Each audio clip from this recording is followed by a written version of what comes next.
Washable diaper তৈরি করার পিছনে কতটুকু আসলে পরিশ্রম দেওয়া লাগে, তারপর হচ্ছে কতটুকু মান নিয়ন্ত্রণ করা লাগে, কেন আমাদের ওয়াশেবল ডাইপারগুলো অন্যদের তুলনায় আলাদা, তো আপনাদেরকে আমরা দেখাবো।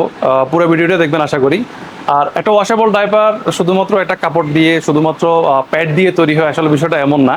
ওয়াশেবল ডাইপার তৈরি করার পিছনে কতটুকু আসলে পরিশ্রম দেওয়া লাগে, তারপর হচ্ছে কতটুকু মান নিয়ন্ত্রণ করা লাগে, আমরা ঠিক ততটুকু মান নিয়ন্ত্রণ করছি আমাদের কারখানায়। তো আপনারা আশা করি ভিডিও সম্পূর্ণ দেখবেন, তাহলে আপনাদেরকে সম্পূর্ণ দেখাবো যে ওয়াশেবল ডাইপারটা আমরা কীভাবে তৈরি করছি। ওয়াশেবল ডাইপারগুলো আপনাদেরকে একটু দেখাই, এগুলো হচ্ছে আমরা কীভাবে তৈরি করেছি। এগুলো তো বাটন তো দেওয়া আছে, আমরা ছোটো বড়ো করার জন্য বাটন এখানে থাকবে। আর এগুলো হচ্ছে এই যে আপনি যখন বাবুকে পড়াবেন এই বাটনগুলো ইউজ করবেন।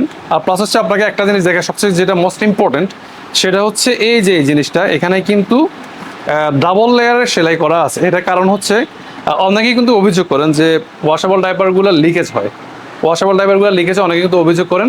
এখানে কিন্তু লিকেজ হবে না, আমরা কিন্তু যে জিনিসটা ব্যবহার করেছি দেখেন, এখানে কিন্তু দুইটা লেয়ার আছে, প্লাস হচ্ছে এইগুলা। আর আমরা যে প্যাড ব্যবহার করেছি, প্যাড কিন্তু এই প্যাডগুলো আমরা ব্যবহার করছি, প্যাড আমরা দেখাই এখান থেকে দেখেন, এখানে হচ্ছে ডাবল লেয়ারের প্যাড আমরা ব্যবহার করেছি, প্যাডগুলো ডাবল লেয়ারের।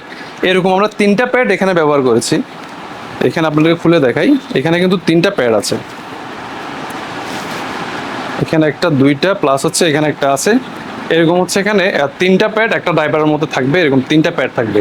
তো আলহামদুলিল্লাহ প্রচুর কালার আছে আমাদের কাছে, কালার অ্যাভেলেবল আছে। তারপর হচ্ছে কোয়ালিটি তো আলহামদুলিল্লাহ আমরা যথেষ্ট পরিমাণে কোয়ালিটি মেনটেন করার চেষ্টা করেছি। আর এই যে সবগুলো দেখছেন, এগুলো সবগুলোই আপনাদের জন্য প্রোডাকশন হচ্ছে।